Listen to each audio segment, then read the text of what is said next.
पुण्याच्या मुंढवा येथील जमीन गैरव्यवहारासंबंधीचा खारगे समितीचा रिपोर्ट हा माझ्याकडे प्राप्त झाला आहे।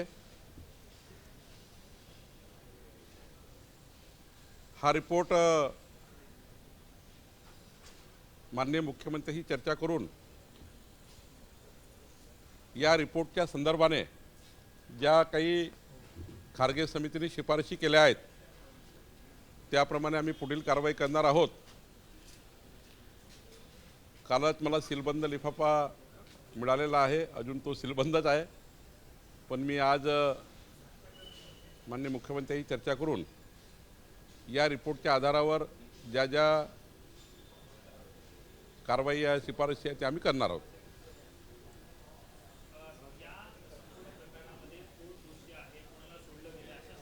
मी आज सीलबंद लिफाफा आहे, आज सकाळीच रात्रीच मला तो मिळाला उशिरा, आणि त्यामुळं कारण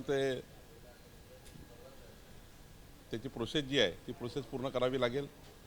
कुठल्याही समितीचा रिपोर्ट आल्यानंतर त्या रिपोर्टवर पुढं काय करायचं याची एक प्रोसेस आहे। त्या प्रोसेस संदर्भाने आम्ही चर्चा करू आणि मग त्यानुसार पुढे कारवाई करू।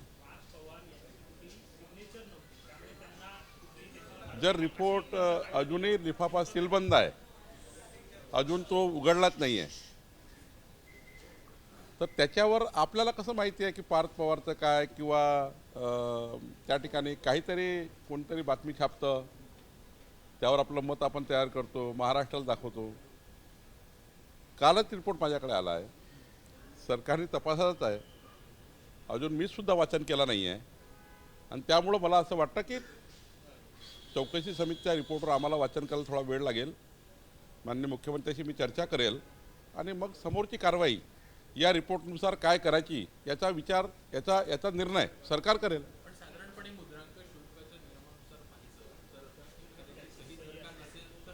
याच्यात काय नोंदी आल्या आहेत, त्यांनी आता इतका मोठा तपास केला आहे, चौकशी केली आहे, त्यामध्ये कुठल्या कुठल्या नियमांनी काय काय, कुठल्या कुठल्या कलमांनी काय काय त्यांनी शिफारशी केल्या आहेत, एकदा मला या ठिकाणी वाचूनच सांगावं लागेल। मला 2-3 दिवस वेळ लागेल। 2-3 दिवसामध्ये मी आपल्यासमोर या ठिकाणी माननीय मुख्यमंत्र्यांशी चर्चा करून या रिपोर्टचं काय, कारण विधानमंडळ आहे पुढं, त्यामुळं या ठिकाणी या रिपोर्टचं काय, त्यावर तातडीने कशी कारवाई करायची, पेंडिंग ठेवता येणार नाही, रिपोर्ट आला आहे आमच्याकडे, त्या रिपोर्टनुसार लवकरात लवकर सरकार कारवाई करेल। कठोर कारवाई केली जाईल, कुणालाही सोडण्यात येणार नाही, आणि ज्या सरकारी अधिकाऱ्यांनी सरकारी जमीन बेबंदशाहीने विकली असेल अशा अधिकाऱ्यांना सरकारमध्ये राहण्याचाही अधिकार नाही।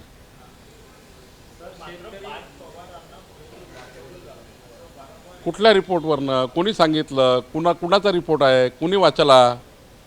रिपोर्टच सीलबंद माझ्याकडे असेल, अजूनच त्या ठिकाणी त्याला उघडाचाच आहे लिफाफा, हा कशी बातमी बाहेर येतं, कशा त्या ठिकाणी कपोलकल्पित बातमी आपण देतो हे कळत नाही, आणि त्यामुळे मला वाटतं सारं जे चालू आहे ते कपोलकल्पित आहे।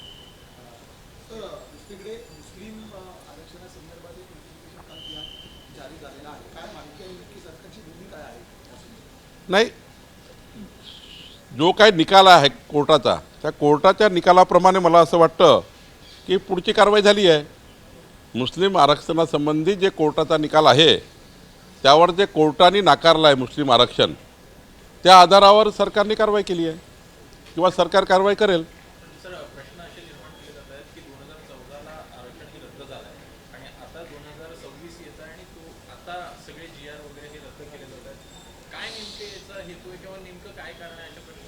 नाही, प्रश्न का उपस्थित झाला आहे, कोर्टाचे आदेश आहे की आपण धर्माच्या नावावर आरक्षण देऊ शकत नाही। मग आरक्षणात ज्या ज्या गोष्टी दिल्या असतील त्या कोर्टाच्या आदेशानुसार कमी केल्या पाहिजे, सरकारचा निर्णय नाही हा। धर्माच्या आधारावर कुणालाही आरक्षण देता येत नाही, हा कोर्टाचा निकाल आहे। त्या निकालावरनं त्या ठिकाणी आता सरकार पुढे जात आहे। सरकार काय आकाश करत नाही आहे, सुप्रीम कोर्टाचा जो कोर्टाचा निकाल आहे त्या कोर्टाच्या निकालावर तुम्हाला पुढे जावं लागेल, आणि सरकार त्यानुसार कारवाई करतं।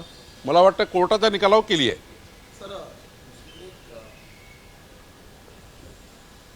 सर शेतकरी कर्जमाफी आहे त्याला आता गती मिळालेली आहे स्थानिक पातळीवर आता सगळ्या शेतकऱ्यांकडून अहवाल मागवले जातात कागदपत्र. ऑलरेडी जे काही शेतकरी आंदोलक होते त्यांना 30 जूनपर्यंत सरकारने वेळ दिलीच होती. तर 30 जूनची वाट पाहिली पाहिजे. 30 जूनच्या आधीच अशा पद्धतीचे सरकारचे या ठिकाणी कुठल्याही पद्धतीची भूमिका निगेटिव्ह भूमिका तर नाही सरकारची भूमिका पॉझिटिव्ह आहे. सरकार शेतकऱ्यांना कर्जमाफी देण्याकरता सर्व जी काही समिती प्रवीण परदेशी समिती तयार केली आहे त्या समितीच्या रिपोर्टच्या आधारावर काम करणार आहे.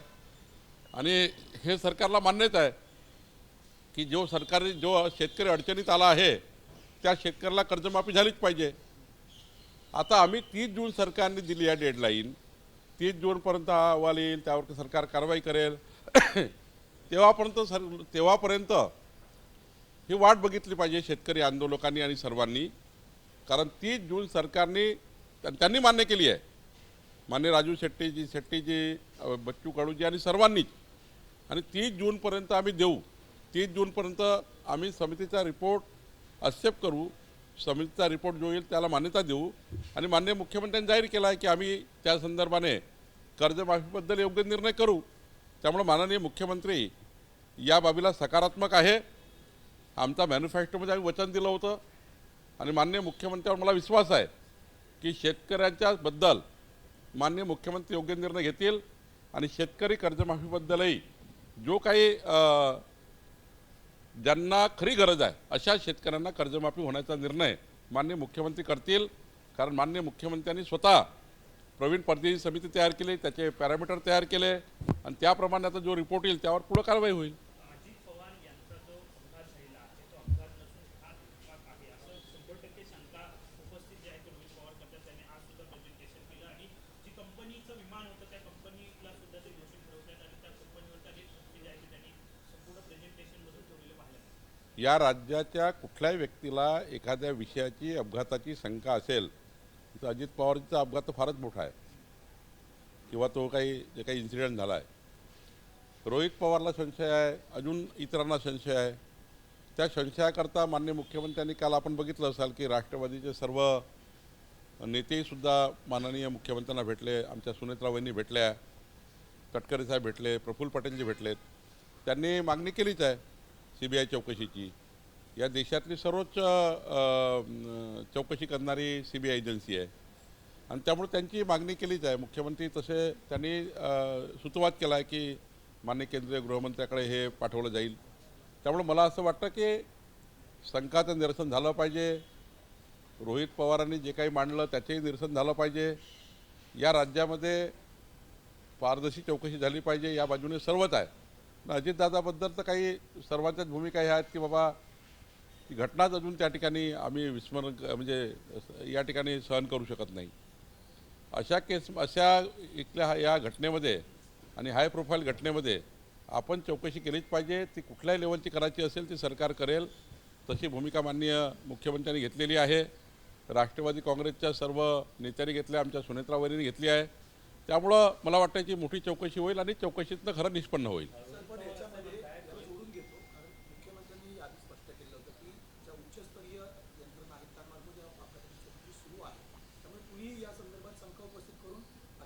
संभ्रम निर्माण करू नये. तरीही रोहित पवार वारंवार प्रेझेंटेशन करतायत आणि आपल्याच संस्थांमध्ये कुठेतरी प्रश्नचिन्ह उपस्थित करतात. त्यांचा अहवाल येण्याच्या आधीच तेच म्हणतोय मी वारंवार की रोहित पवारांना काही जर शंका असतील ते प्रेझेंटेशन करणं ठीक आहे. त्यांना त्यांचा योग्य काय निर्णय ते करतील. पण माननीय मुख्यमंत्र्यांची चर्चा करून त्यांना पूर्ण त्या ठिकाणी त्यांच्या शंका काय आहेत त्या ठिकाणी देऊन ठीक आहे. त्यांना असं वाटतं की प्रेझेंटेशन करूनच न्याय मिळाला असेल तर प्रेझेंटेशन करतायत. पण याच्याबद्दलची दखल स्वतः मुख्यमंत्र्यांनी आणि सरकारने घेतली आहे, केंद्राने घेतली आहे, राज्यांनी घेतली आहे, दोन्ही सरकारने घेतली आहे. तरी त्यांना प्रेझेंटेशन करायचं आहे, त्यांना करू दे. पण माझं एवढंच म्हणणं आहे की याच्यामध्ये गंभीर चौकशी झाली पाहिजे, उच्चस्तरीय झाली पाहिजे. देशातली सर्वात मोठी संस्था या ठिकाणी CBIची मागणी राष्ट्रवादीच्या शिष्टमंडळाने केली आहे, ती झाली पाहिजे. याबद्दल कुणाच्या मनात दुबतच नाही आहे. आता ठीक आहे, त्यांचं शंकाचं निरसन हे आपल्या तपास यंत्रणा करतील आणि त्यांच्या शंका ज्या आहेत त्या तपास यंत्रणेला ते देतील आणि त्यावर तपास यंत्रणा नेमक्या चौकशा करतील. चौकशी झालीच पाहिजे, आमची सर्वांची भूमिका आहे. सर, यामध्ये रोहित पवारांनी एक मुद्दा उपस्थित केला आहे. जर एवढ्या मोठ्या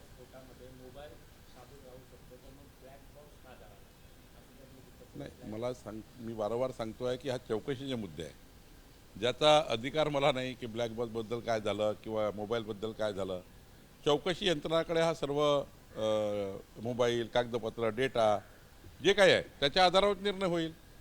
त्या चौकशीचा एखादं प्रकरण सुरू असताना त्यावर मी अधिक बोलणे हे काही योग्य नाही आहे. राज्यपालांच्या अपघाती मृत्यूचं कुठेतरी राजकारण केलं जातं असं वाटतं. सातत्यानं 3 पत्रकार परिषदा आणि यंत्रणेवरती आक्षेप घेतलेला रोहित पवार घेतला. मला असं वाटतं की त्यांनी काय त्यांना वाटतं ते करतायत, त्याबद्दल त्यांचा स्वतंत्र अधिकार आहे.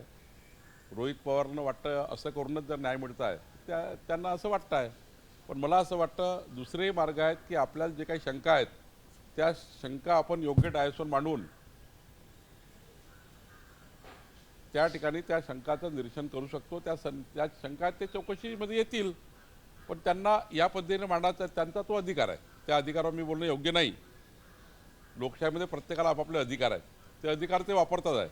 पण मला असं वाटतं अजितदादाच्या या अत्यंत भयंकर झालेल्या घटनेतून कुणीही राजकारण करायला कामा नये. कोणीही व्यक्तीने याच्याबद्दल असा विचारही करू नये. अजितदादाच्या इतक्या मोठ्या मृत्यूनंतर इतक्या संवेदनशील महाराष्ट्रामध्ये अशा पद्धतीची घटना होणे हे महाराष्ट्र अजूनही सहन करत नाही आहे. आणि त्यामुळं मला असं वाटतं की तपास यंत्रणा ह्या लवकरात लवकर तपास करून संपूर्ण खुलासा महाराष्ट्र आणि देशाच्या जनतेसमोर करेल असा मला विश्वास आहे. त्यांनी असंही म्हटलंय की एनडीए सोबत आम्ही सोबत जाणार होतो म्हणून अजितदादांच्या एका गटाला मान्य नव्हतं. तर दुसरी बाब त्यांनी असं म्हटली की कुठेतरी अजितदादा सत्तेतून बाहेर येत होते म्हणून दुसऱ्या एका गटाला मान्य नव्हतं आणि या सगळ्यातनं हा प्रकार घडला असं एक समजलं. नाही, मला असं वाटतं का अशा राजकारणाशी अजितदादाच्या मृत्यूशी जोडणे काही बरोबर नाही आहे. या घटना महाराष्ट्रात रोज घडतात आहे. इंडिया आघाडीच्या, महाविकास आघाडीच्या या घटनेशी अजितदादाच्या मृत्यूला जोडणे मला अधिक उचित वाटत नाही. शेवटी त्यांचा तो अधिकार आहे असं बोलणे. पण मला असं वाटत नाही की हा महाराष्ट्राचा विचार करतो आहे. महाराष्ट्र हा विचार करतो आहे की घटनेची चौकशी झाली पाहिजे, CBI झाली पाहिजे, अजून काही झाली पाहिजे. पण हे बाकीचे चालू आहे, याच्यामुळे हे झालं असेल, त्याच्यामुळे ते झालं असेल. मला वाटतं याच्यामध्ये त्यांना देव माहीत. सर, राज्यसभेच्या जागांच्या आता निवडणुका जाहीर झालेल्या आहेत. महाराष्ट्रातील 7 जागा आम्ही महायुती म्हणून बसू पहिले. महायुती चर्चा करेल आणि त्यातून मग योग्य निर्णय आम्ही करू. सर, संजय राऊत बोलत आहेत महाविकास आघाडी आणि इंडिया आघाडी एकत्र राहिली पाहिजे कारण भाजपने आता राहुल गांधींची नाराजी घेतलेली आहे. तर संजय राऊतांना अजून वेळ आहे विधानसभा लोकसभेपर्यंत.